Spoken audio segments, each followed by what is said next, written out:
भारत की एक और खौफनाक तैयारी। आईएनएस विक्रांत के बाद आया भारत का अब तक का सबसे बड़ा एयरक्राफ्ट। घोषणा भर से ही चीन पाक के उड़े होश। अब अरब सागर में तबाह होगी पाक की नौसेना। भारत ने अपने दुश्मन चीन और पाक दोनों का जीना हराम कर दिया है। एक के बाद एक अरब सागर और हिंद महासागर दोनों में पाक को निशाना बनाने लगा है। लेकिन दोस्तों, भारत ने आईएनएस विक्रांत को सौंपा ही था कि उसके तुरंत बाद चीन और पाकिस्तान को झटका देते हुए भारत ने अब तक के सबसे ज्यादा शक्तिशाली एयरक्राफ्ट को बनाने की घोषणा कर दी है और उसको बनाने का काम भी शुरू कर दिया है। जी हाँ दोस्तों, आईएनएस विक्रांत के नेवी को मिलने के बाद अब भारत के तीसरे एयरक्राफ्ट आईएनएस विशाल की चर्चा हो रही है। 2 सितंबर को देश में बना ये पोत आईएनएस विक्रांत नेवी में शामिल हो गया है। लेकिन हिंद महासागर में चीन के दखल से निपटने के लिए देश को ये तीसरी एयरक्राफ्ट की भी जरूरत बहुत ज्यादा पड़ चुकी है। दोस्तों, आईएनएस विशाल भारत का तीसरा एयरक्राफ्ट कैरियर होगा। दोस्तों, विशाल शब्द का अर्थ होता है बहुत बड़ा। दोस्तों, ये आईएनएस विक्रांत के बाद भारत में बना तीसरा एयरक्राफ्ट कैरियर होगा। विक्रांत की तरह विशाल को भी इंडियन नेवी के कोचिंग शिपयार्ड में बनाने की योजना चल रही है।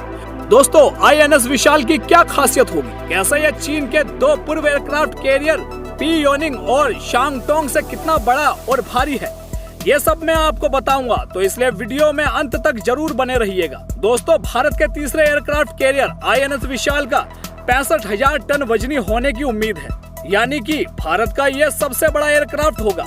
आईएनएस विक्रमादित्य और आईएनएस विक्रांत का वजन 45,000 टन के आसपास है।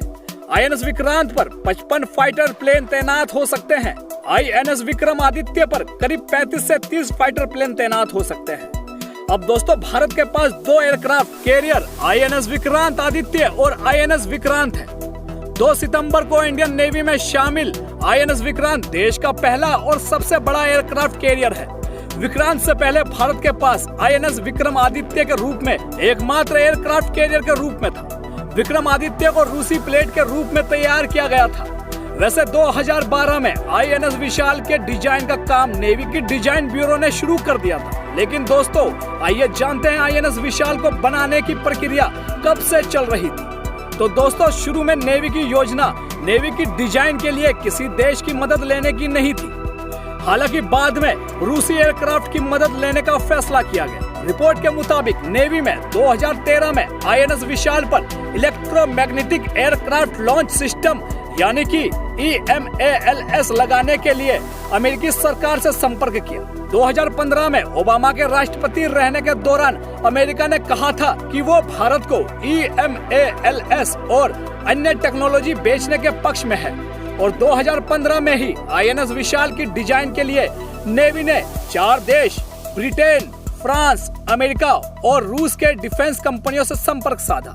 नेवी ने इन कंपनियों से वॉरशिप की टेक्निकल और लागत से जुड़ी जानकारी मांगी। अगस्त 2015 में भारत और अमेरिका ने आईएनएस विशाल की डिजाइन और डेवलपमेंट के लिए एक ज्वाइंट वर्किंग ग्रुप बनाया। अक्टूबर 2017 में राष्ट्रपति डोनाल्ड ट्रंप ने आईएनएस विशाल के लिए EMALS से जुड़ी टेक्नोलॉजी भारत को देने की मंजूरी दे दी।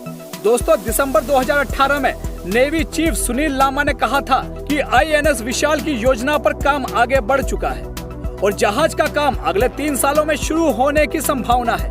अप्रैल 2021 में नेवी ने फैसला किया कि अब वो आईएनएस विक्रमादित्य को रिप्लेस करने के लिए आईएनएस विशाल को लेकर आएगी।